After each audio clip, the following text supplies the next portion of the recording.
ഇവിടെ ഈ സലയും റിസ്ക്കും നിസ്കാരവും റിസ്ക്കും അല്ലാഹു സുബ്ഹാനഹു വ തആല ഒന്നിച്ചാണ് പറഞ്ഞത്.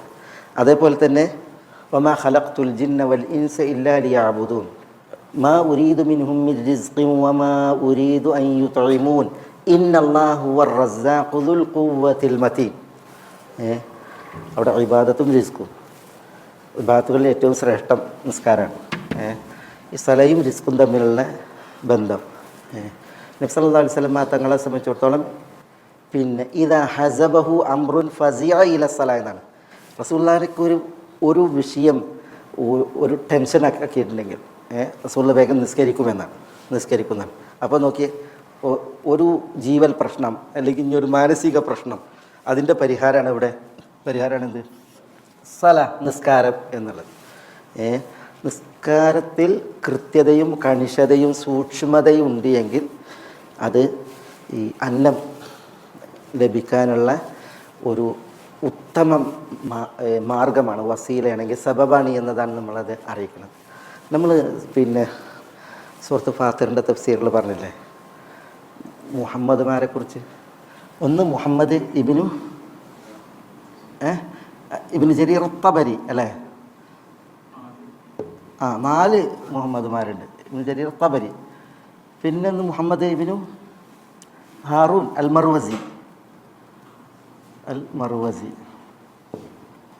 പിന്നെ മുഹമ്മദ് ഇബ്നു നസർ അൽ മർവസി, മുഹമ്മദ് ഇബ്നു ഹാറൂൻ അർ റൂയാനി, പിന്നെ ഇബ്നു ഖുസൈമ, മുഹമ്മദ് ഇബ്നു ഇസ്ഹാഖ് ഇബ്നു ഖുസൈമ. അദ്ദേഹം നൈസാപൂരിയാണ്. ഇബ്നു ഖുസൈമ നൈസാപൂരിയാണ്, പക്ഷേ ഇബ്നു ഖുസൈമ എന്നാണ് അദ്ദേഹം അറിയപ്പെടും. ഇബ്നു ജരീർ തബരി, തബരിമാർ കുറേ ഉണ്ട്, പക്ഷേ ഏറ്റവും പ്രസിദ്ധ തബരി ഇബ്നു ജരീർ മുഫസ്സിർ അല്ലേ. ഇതിൽ മർവസി 296 മരിക്കുന്നത്, റൂയാനി 307, തബരി 310, പിന്നെ ഇബ്നു ഖുസൈമ 311. ഇവർ സമകാലീനരാണ്. ഇവരെ കുറിച്ച് നമ്മൾ പറഞ്ഞത്, ഇവർ പിന്നെ വിജ്ഞാനദാഹികളായിട്ട്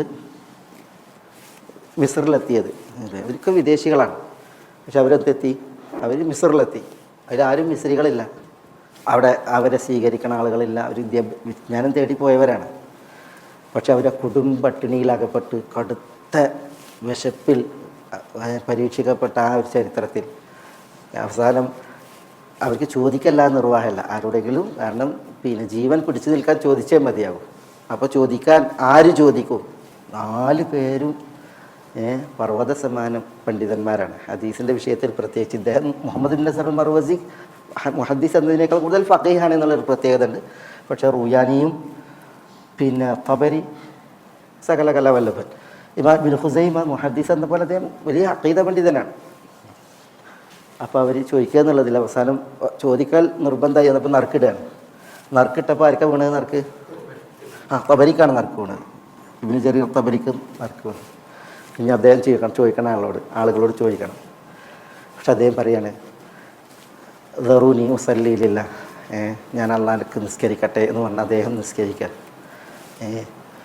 അദ്ദേഹം നിസ്കരിച്ചു കൊണ്ടിരിക്കുകയാണ് ഈജിപ്തിലെ അന്നത്തെ പിന്നെ വാലിയുടെ ഗവർണറുടെ മൻദൂബ് വരുന്നത്. മനസ്സിലല്ലേ? ഐന മുഹമ്മദ് ഇബ്നു നസർ അൽ മർവസി, ഐന മുഹമ്മദ് ഇബ്നു ഹാറൂൻ അർ റൂയാനി, ഐന മുഹമ്മദ് ഇബ്നു ജരീർ അത്തബരി, ഐന മുഹമ്മദ് ഇബ്നു ഇസ്ഹാഖ് ഇബ്നു ഖുസൈമ എന്ന് ചോദിച്ചിട്ടാണ് വരുന്നത്. ഇവിടെ ഉണ്ടോ ചോദിച്ചിട്ട് വന്ന് അങ്ങനെ ഓരോരുത്തർക്കും ഓരോ കിഴി നൽകി.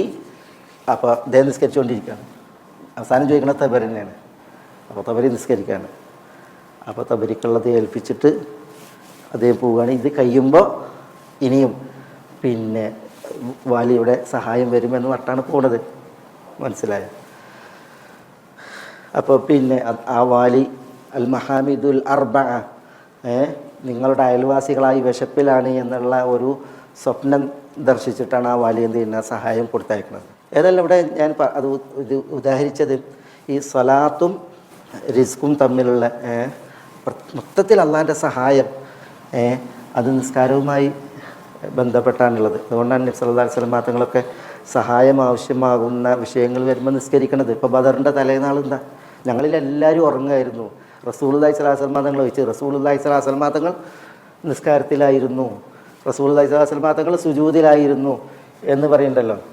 അതുകൊണ്ട് തന്നെ ബദറിൽ റസൂലുള്ളാഹിക്ക് സഹായം വന്നു. മൊത്തത്തിൽ സഹായം അത് അള്ളാഹുവിൽ നിന്ന് കനിയപ്പെടാൻ നിസ്കാരത്തിൻ്റെ ഒരു ആവശ്യകത, അനിവാര്യത, അതിൽ പ്രത്യേകിച്ച് റിസ്കിൻ്റെ വിഷയം, ആ ഒരു ചേർത്ത് പറച്ചിൽ അത് നമ്മൾ അവിടെ പ്രത്യേകം മനസ്സിലാക്കേണ്ടതാണ്. വഅ്മുർ അഹ്ലക ബിസ്സലാത്തി വസ്തബിർ അലൈഹ ലാ നസ്അലുക റിസ്ഖ നഹ്നു നർസുഖുക വൽ ആഖിബത്തു ലിത്തഖ്വ.